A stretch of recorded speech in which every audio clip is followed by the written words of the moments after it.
Social മീഡിയയും തകരുന്ന ജീവിതവും എന്ന സബ്ജക്റ്റിനെ ബേസ് ചെയ്തിട്ടാണ് ഞാൻ ഇന്ന് ഈ വീഡിയോ നിങ്ങളുടെ മുമ്പിൽ പ്രസൻറ്റ് ചെയ്യുന്നത്. അതുകൊണ്ട് ഒന്ന് ശ്രദ്ധയോടെ കേൾക്കാനും കാണാനും ശ്രമിക്കാം. പോസിറ്റീവായിട്ടുള്ള ഈ കാമുകന്മാരുടെ സ്നേഹം തുടക്കത്തിൽ പാവം സ്ത്രീകൾ നന്നായിട്ട് അങ്ങോട്ട് ആസ്വദിക്കും. തന്നെ ഇത്രയും കൂടുതൽ സ്നേഹിക്കുന്ന മറ്റൊരാൾ ഇദ്ദേഹമല്ലാതെ വേറെ ആരും കാണുക പോലും ഇല്ല എന്ന് വിശ്വസിക്കും. പതുക്കെ അവർ കണ്ടീഷൻസൊക്കെ വെച്ച് തുടങ്ങും. ഭർത്താവിൻ്റെ കൂടെ കിടക്കാൻ പാടില്ല, താൻ വിളിക്കുമ്പോൾ കോൾ വെയിറ്റിംഗ് ആവാൻ പാടില്ല, തന്നോട് ചാറ്റ് ചെയ്യുമ്പോഴല്ലാതെ ഓൺലൈനിൽ കാണാൻ പാടില്ല, ഭർത്താവും ഒന്നിച്ചുള്ള ഫോട്ടോ എടുക്കാൻ പാടില്ല, താൻ പറയുന്നത് പോലെ മാത്രം വസ്ത്രം ധരിക്കണം, തന്നോട് അനുവാദം ചോദിക്കാതെ ഒരിടത്തും പോകാൻ പാടില്ല തുടങ്ങിയ കാര്യങ്ങൾ അവർ അങ്ങോട്ട് അടിച്ചേൽപ്പിക്കും. സ്പെസിഫൈഡ് ആയിട്ട് പറയുന്നു, മണ്ടികളായ സ്ത്രീകൾ തുടക്കത്തിൽ ഈ കാര്യങ്ങളെല്ലാം ആസ്വദിക്കും. അതുപോലെയൊക്കെ മാക്സിമം ചെയ്ത് കാമുകനെ സന്തോഷിപ്പിക്കാൻ അങ്ങ് ശ്രമിക്കും. പക്ഷേ പതുക്കെ ഭർത്താവും കുട്ടിയുമായി ജീവിക്കുന്നവർക്ക് ഇവരുടെ പല കണ്ടീഷനുകളും അനുസരിക്കാൻ പറ്റാതെയാകും. ഇത് തുടർച്ചയാകുമ്പോൾ മറുഭാഗത്തുള്ള കാമുകന് പക വന്നുകൊണ്ടിരിക്കും. അത് പിന്നീട് വലിയ ഭീഷണിയിലെത്തും. അപ്പോഴേക്കും അവർ അഴിക്കാൻ പറ്റാത്ത കുരുക്കിൽ ഇങ്ങനെ പെട്ടുപോയിട്ടുണ്ടാകും. ഇന്ന് പത്രമാധ്യമങ്ങളിൽ നോക്കിയാൽ കുടുംബ തകർച്ചകളുടെയും വിവാഹേതര ബന്ധങ്ങളുടെയും കൊലപാതകങ്ങളുടെയും ഒക്കെ വാർത്തകൾ ദിവസേന നമുക്ക് കാണാൻ സാധിക്കും. അത് പുതുമയുള്ള കാര്യമൊന്നും അല്ലാത്തതുപോലെ മാറിയിരിക്കുന്നു. ഈ അടുത്ത് തിരുവനന്തപുരത്ത് നടന്ന ആതിര എന്ന സ്ത്രീയുടെ കൊലപാതകമാണ് ഏറ്റവും കൂടുതൽ ഇങ്ങനെ ചർച്ച ചെയ്യുന്നത്. ഞാൻ പലപ്പോഴും അത് ചർച്ച ചെയ്യേണ്ട എന്ന് വിചാരിച്ചതാണ്. കാരണം ഇത്തരം കാര്യങ്ങൾ ഒരുപാട് പ്രാവശ്യം സംസാരിച്ചിട്ടുണ്ട്. ഭർത്താവും കുഞ്ഞുമായുള്ള ഒരു കുടുംബിനി സോഷ്യൽ മീഡിയ വഴി ഒരാളെ പരിചയപ്പെടുന്നു. സൗഹൃദം കടന്ന് മറ്റൊരു തലത്തിലേക്ക് ആ ബന്ധം വളരുന്നു. ആ വിശ്വാസത്തിൽ ഫോട്ടോ അയാൾക്ക് അയച്ചു കൊടുക്കുന്നു. അയാളെ ഇടയ്ക്ക് രഹസ്യമായി കാണുന്നു. എന്നാൽ ഇടയ്ക്ക് അയാളുടെ സ്വഭാവത്തിൽ മാറ്റങ്ങൾ വന്നു തുടങ്ങുന്നു. സ്നേഹത്തിൻ്റെ സ്വരം മാറ്റി ഭീഷണിയായി മാറുന്നു. ഭീഷണിപ്പെടുത്തി പണം വാങ്ങുന്നതിന് പുറമെ ഭർത്താവിനെയും കുഞ്ഞിനെയും ഉപേക്ഷിച്ച് തന്നോടൊപ്പം ഇറങ്ങി വരണമെന്ന് പറയുന്നു. എന്നാൽ അത് നിരസിക്കുന്നതോടെ ആ സ്ത്രീയെ കൊല്ലാൻ കാമുകൻ തീരുമാനിക്കുന്നു. ഒരു ദിവസം ആരും കാണാതെ വീട്ടിലെത്തി യുവതിയെ കൊല്ലുന്നു. ഇതാണ് സംഭവിച്ചത് എന്നാണ് പോലീസിൻ്റെ നിഗമനം. ഈ ടെക്നോളജി വളർന്നതോടുകൂടി ഇത്തരം സംഭവങ്ങൾ കൂടുന്നതല്ലാതെ കുറയുന്നില്ല എന്നതാണ് സത്യം.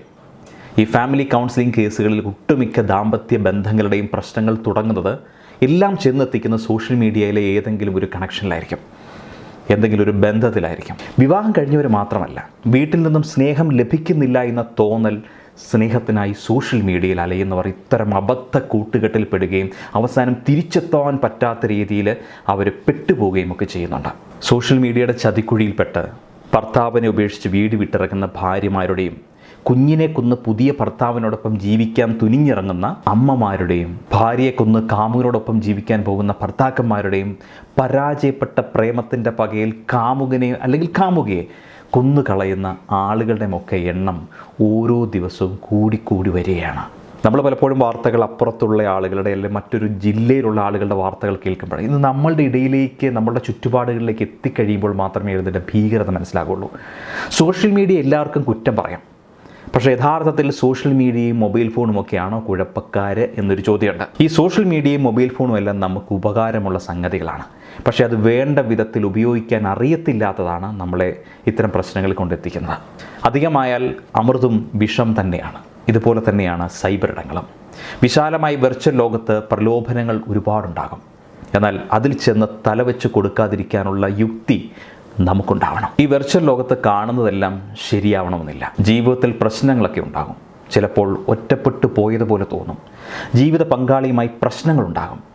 അങ്ങനെ ഇരിക്കുമ്പോഴായിരിക്കും ആശ്വാസവാക്കുമായി മറ്റൊരാളെ കണ്ടുമുട്ടുന്നത്.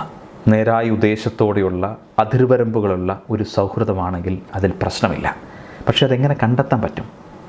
എന്നാൽ ആ വ്യക്തി എല്ലാ കാര്യങ്ങളും പങ്കാളിക്ക് പകരമാകുന്നു എന്ന ധാരണയിലേക്ക് എത്തുമ്പോഴാണ് വഴിവിട്ട ബന്ധങ്ങളിലേക്കുള്ള യാത്രകൾ തുടങ്ങുന്നത്. അങ്ങനെ വഴിതെറ്റാൻ തുടങ്ങുന്നു എന്ന് തോന്നിയാൽ തുടക്കത്തിലേ അത് മനസ്സിലാക്കി ആദ്യ ഘട്ടത്തിൽ തന്നെ ആ തെറ്റ് തിരുത്താവുന്നതേ ഉള്ളൂ. പക്ഷേ ഭൂരിഭാഗം പേർക്കും അതിന് സാധിക്കാറില്ല എന്നുള്ളതാണ് സത്യം. മാത്രമല്ല, അവിടുന്ന് പിന്നെ ഒളിഞ്ഞുള്ള ആ ജീവിതം പലരും ആസ്വദിച്ച് തുടങ്ങും. മണിക്കൂറുകളോളം ചാറ്റ് ചെയ്തുകൊണ്ടിരിക്കുക, ചാറ്റ് ചെയ്യാനായിട്ട് സ്വകാര്യ ഇടങ്ങൾ തിരഞ്ഞെടുക്കുക, കുട്ടികളെ പോലും ശ്രദ്ധിക്കാതിരിക്കുക, പങ്കാളിക്കും കുടുംബത്തിനും കൊടുക്കുന്ന സമയത്തിൽ കാര്യമായി കുറവുണ്ടാകുക എന്നിങ്ങനെ പല തെറ്റുകളിലേക്കും അത് നിങ്ങളെ നയിക്കും.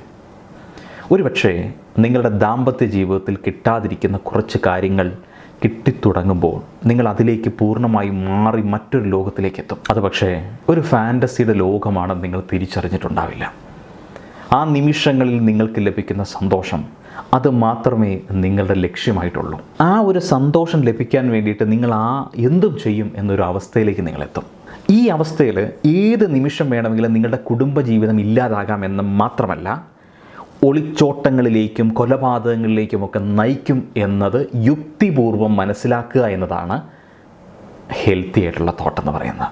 ശരിക്കും അങ്ങനെ പറയുമ്പോൾ സോഷ്യൽ മീഡിയയോ ടെക്നോളജി അല്ലല്ലോ, വിവേകപൂർവ്വം ഉപയോഗിക്കാത്തതല്ലേ നമ്മളുടെ പ്രശ്നം, കുറ്റക്കാരൻ എന്ന് പറയുന്നത്. പല കുടുംബങ്ങളിലും ഭാര്യയും ഭർത്താവും തമ്മിലുള്ള ആശയവിനിമയത്തിൻ്റെ അകലം കൂടുമ്പോഴാണ് പല കുഴപ്പങ്ങളും തുടക്കമിടുന്നത്. ജീവിതത്തിലെ തിരക്കുകൾ, ജോലിഭാരം, കുടുംബാന്തരീക്ഷത്തിലെ കുഴപ്പങ്ങൾ, സാമ്പത്തിക ബുദ്ധിമുട്ടുകൾ, രണ്ടിടങ്ങളിലായുള്ള ജീവിതം തുടങ്ങിയ ഒരുപാട് പ്രശ്നങ്ങളാണ് കുടുംബജീവിതത്തിലുണ്ടാകുക. എല്ലാ കുടുംബജീവിതത്തിലും ഇതൊക്കെ തന്നെയാണ് സംഭവിക്കുന്നത്. പങ്കാളികൾ തമ്മിൽ ആശയവിനിമയത്തിൽ കുറവുണ്ടാകുന്നു എന്നതാണ് ഇതിൻ്റെ ആദ്യപടി. പലപ്പോഴും ഇത് അറിഞ്ഞുകൊണ്ട് സംഭവിക്കുന്നതല്ല, സാഹചര്യങ്ങളിൽപ്പെട്ട് ഉണ്ടായിപ്പോകുന്നതാണ്. പക്ഷേ ഇങ്ങനെ കമ്മ്യൂണിക്കേഷൻ കുറയുമ്പോൾ ഇമോഷണൽ ഇൻറ്റിമസിയും കുറയും. ഇത് കുടുംബജീവിതത്തിൽ മടുപ്പുണ്ടാക്കും. അങ്ങനെ മടുപ്പ് അനുഭവപ്പെട്ട് തുടങ്ങുമ്പോഴാണ് ആശ്വാസം കണ്ടെത്താനായിട്ട് ഇത്തരം ബന്ധങ്ങളിൽ പോയി ചാടുന്നത്. അതുകൊണ്ട് തന്നെ ജീവിതം പലപ്പോഴും കളർഫുള്ളായിരിക്കാനുള്ള വഴികൾ പങ്കാളികൾ തന്നെ കണ്ടെത്തണം. ഈ പരസ്പരമുള്ള പ്രശ്നങ്ങളൊക്കെ കൃത്യമായി പരിഹരിച്ച് തന്നെ വേണം മുന്നോട്ട് പോകാനായിട്ട്. എന്ത് പ്രശ്നമുണ്ടെങ്കിലും അത് പങ്കാളിയോട് പങ്കുവെക്കണം. അല്ലെങ്കിൽ പിന്നെ എന്തിനാണ് കമ്പാനിയൻഷിപ്പ് അല്ലെങ്കിൽ പങ്കാളി എന്നൊക്കെ പറയുക. അതുവഴി ബന്ധം സുതാര്യമാക്കുക മാത്രമല്ല, നിങ്ങളുടെ മാനസിക ബുദ്ധിമുട്ടുകൾ കുറയ്ക്കാനായിട്ടുമൊക്കെ ഇത് ഗുണം ചെയ്യും. ചുരുക്കി പറഞ്ഞാൽ, എത്ര തിരക്കുണ്ടെങ്കിലും കുടുംബത്തിനായും റിലേഷൻഷിപ്പിനായിട്ടായാലും കുറച്ച് സമയം മാറ്റിവെച്ചേ മതിയാകും. അതുപോലെ ഒരു പ്രധാനപ്പെട്ട കാര്യമാണ് മൊബൈൽ ഫോണിലും സൈബർ ഇടങ്ങളിലും ഒരു പരിധി നിശ്ചയിക്കുക എന്നത്. നമ്മൾ സൈബർ ഇടങ്ങളിൽ കാണുന്ന എല്ലാം ഒന്നും യാഥാർത്ഥ്യമായിരിക്കില്ല.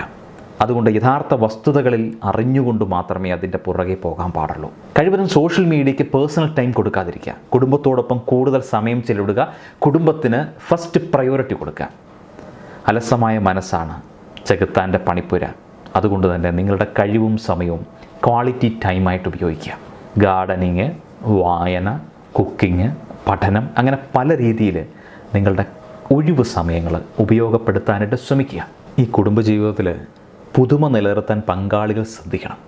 അതിനായിട്ട് പരസ്പരം പ്രണയിക്കാനും ഒരുമിച്ച് യാത്ര പോകാനും ഇഷ്ടമുള്ള കാര്യങ്ങൾ ചെയ്യാനുമൊക്കെ സമയം കണ്ടെത്തണം. അങ്ങനെ പരസ്പരമുള്ള സ്നേഹവും കരുതലുമൊക്കെ എപ്പോഴും നിലനിർത്തണമെന്നേ. അല്ലാതെ സേവ് ദ ഡേറ്റ് എടുത്ത സമയത്ത് കെടുത്തിയ ഫോട്ടോയിൽ കാണുന്ന ആ കെട്ടിപ്പിടുത്തവും വിവാഹത്തിന് ശേഷം ഉണ്ടായേക്കുന്ന നിങ്ങളുടെ കുറച്ച് ചിത്രങ്ങളുമൊക്കെ പിന്നീട് അതേ നിറത്തിലൂടെ, അതേ സുഖത്തിലൂടെ, അതേ മനോഹാരിതയിലൂടെ കൊണ്ടുപോകാനായിട്ട് സാധിച്ചില്ലെങ്കിൽ ദാമ്പത്യ ജീവിതമൊക്കെ വെറും വേസ്റ്റായി പോകും. വിവാഹത്തിലേക്ക് കടക്കുന്നതിന് മുമ്പ് തന്നെ നമ്മൾ ചിന്തിക്കണം, ഇതെന്നെക്കൊണ്ട് പറ്റുന്നതാണോ, ഈ റിലേഷൻഷിപ്പ് എനിക്ക് താങ്ങുന്നതാണോ എന്നത്. നമ്മൾ ബന്ധത്തിലായതിനു ശേഷം അത് എത്ര മനോഹരമായിട്ട് കൊണ്ടുപോകാൻ പറ്റും എന്നതിനെക്കുറിച്ചാണ് ചിന്തിക്കുക.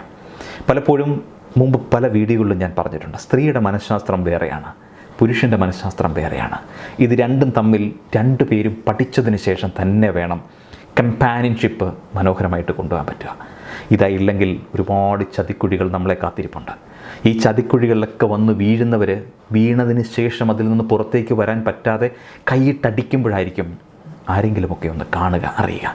അപ്പോഴേക്കും എല്ലാം കൈവിട്ട് പോയിട്ടുണ്ടാകും. Think positive. Have a great day. Bye by.